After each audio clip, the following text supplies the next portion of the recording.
to što su izvrsni rukometaši ne znači da treba uvažavati svaki njihov zahtjev i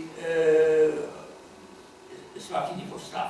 Sam gledao, nisam bio u Zagrebu, prijenos tog dočeka na trgu i ajde ide ovo tamburanje, Zaprešić Boys, ide Prljavo kazalište, jedna lijepa istomitska pjesma Mojoj majci, gdje toliko taj jadni utučeni hrvatski narod za vrijeme hrvatske šutnje, gdje Milošević već par godina gazi.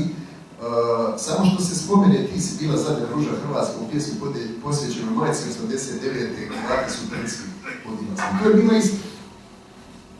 Pa i treba imati suđu prema tom narodu koji je doveden u takvu situaciju bio korisno da što se spomene Hrvatska da je bilo toliko mašno. I ajde tambura, stari jajo, Hovna Podalic, sve okej, lijepa atmosfera, ali kad izašao to su gori, moraš priznati da gori, jednostavno neku karizmu, nešto ima, bila je super atmosfera, gorima trg, rukometaši, svi veseli, nikakvih incidenata, nikakvog znakovlja problematičnog i tako dalje.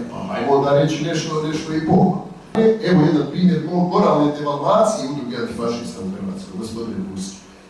Jedini relevantan političar u Hrvatskoj, ali važan, bitan političar, koji je glorificirao NDH za kojeg ja znam je Stjepan Mesić.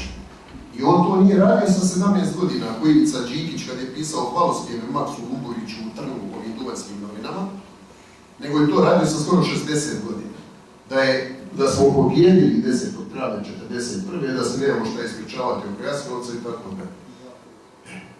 I onda kaže, evo problem je nazočnost te Ploče Kosovca, a nije problem nazočnost Stipe Mesića u Jasenovcu. Pa kako vam on može biti počasni predsjednik udruge antifašista? Ivica Puljak. Evo, ja sam iz hrvatske obitelji iz Hercegovine. Ja se sjećam krajem 80-ih za Božić utihom se pjevalo Ustani bare i bila Velebiti. Utihom.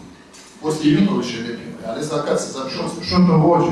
Ove pjesme što je Ivica Puljak pjevao na vojski, ja to nikad nisam čuo. Hrvatski iz Hercegovine. Ustaške neke pjesme, ja to nikad nisam čuo. Zna i Puljak razvadio s harmonijom. I sad Puljak ne treba prolaziti od reknuće, jer on sad na pravoj političkoj liniji poljubio je prste. Nego Raspudić je ustaša, iako ničim ne daje to pravo, zato je smatra da je Jugoslavija totalitarna, bezvezna, nametnuta država i da svijet ne mora stati zato što Ljubljana i Priština nisu u istoj državi. Ili Opatija i Banja Komitrića. Silom su došli na vlast, 45. je bilo loša jer su napravili zločine, nismo oslobođeni, jer da smo oslobođeni ne bi se moralo oslobađati 91. Evo, okej.